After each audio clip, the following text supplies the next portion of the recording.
Visakhapatnam coastal battery వద్ద పెయిందూరు వేటలో light house restaurant Vinayaka మండపం అందరినీ ఆకర్షిస్తుంది.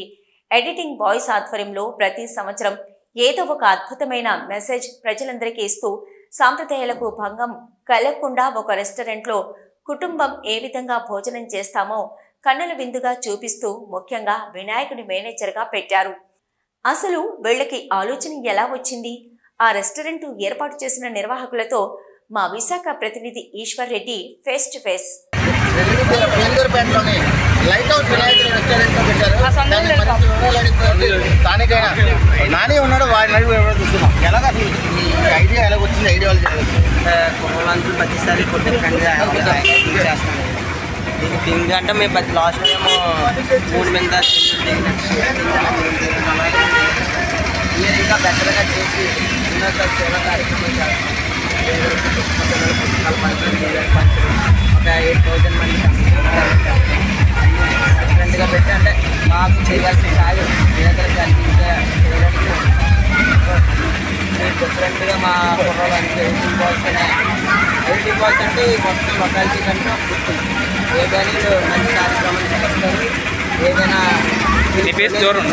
మందికి సహాయపడతారు అనే ఆలోచనలోనే మనకి ఎప్పుడు పెద్ద పెద్దలు అందరూ మా కార్తీక మా బాప్ప ముందుగా నడిపిస్తారు. చెప్పండి, మీ పేరు లైట్ హౌస్ వినాయకుడు కారణం? నా పేరు వెంకటలక్ష్మి అండి. మా బాయ్స్ ఎడిటింగ్ బాయ్స్ కుర్రోళ్ళు గత 7 సంవత్సరాల నుంచి ఒక 1 ఇయర్కి ఒక వినూత్నంగా విఘ్నేశ్వరుని నిలిపి పెట్టి పేరు తేవాలని ఒక కాన్సెప్ట్. మెయిన్ కాన్సెప్ట్ అయితే కుర్రోళ్ళకంటే ఒక గుర్తింపు ఉండాలని. దానికోసం అంతకుముందు పావురాలతో పెట్టారు, తర్వాత చంద్రమండలం పెట్టారు, ఇప్పుడు ఇది అంతకుముందు ఉగ్ర రూపంతో పెట్టారు. ప్రతి ఇయర్ కూడా సక్సెస్ అవుతూనే వచ్చింది. ఈ ఇయర్ కూడా సక్సెస్ అయ్యింది. అందరూ జనాలు తండోపతండాలుగా వచ్చి చూసి ఆనందపడుతూ వాళ్ళ దేవుడి వెంకటేశ్వర ఆశలు చూసుకుంటున్నారు. పేందర్పేటలో మాత్రం ప్రతి సంవత్సరం ఎడిటింగ్ బాయ్స్ ఆధ్వర్యంలో చాలా గొప్పగా వినాయక చవితి జరుగుతుందండి. అయినప్పటికీ ఇప్పుడు ఉన్న ప్రస్తుత పరిస్థితుల్లోనే మన హిందూ సాంప్రదాయాన్ని పెంచడానికి కూడా చూస్తున్నారు ప్రజలు. హిందూ సాంప్రదాయాన్ని పెంచాం కనుకే మేము ఓన్లీ రెస్టారెంటే పెట్టామండి. దాని బార్ రూపంలో అలాంటివి పెట్టలేదు. ఎందుకంటే వచ్చి ప్రజల ఆకలి తీర్చుకోవడానికి కావాల్సిన సదుపాయాలే మేము డ్రింక్స్ అవే పెట్టాము. ఇంకా వినాయకుడిని హేళన చేస్తూ అలాంటివి ఏమీ పెట్టలేదు.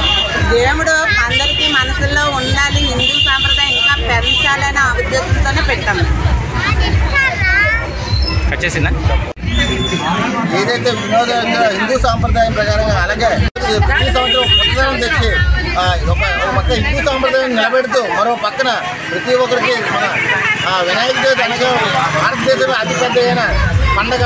ప్రతి ఒక్కరు పిల్లలు పెద్దలు అందరూ పూజించే వినాయకుడి ఆశీస్సులు అందరికీ ఉండాలంటూ ఈ ఎడిటింగ్ బాయ్స్ అందరూ కోరుతూ మరో విగ్రహాల వద్ద దీప న్యూస్ తోటి సతీష్తో ఈశ్వర్ రెడ్డి వైజాగ్.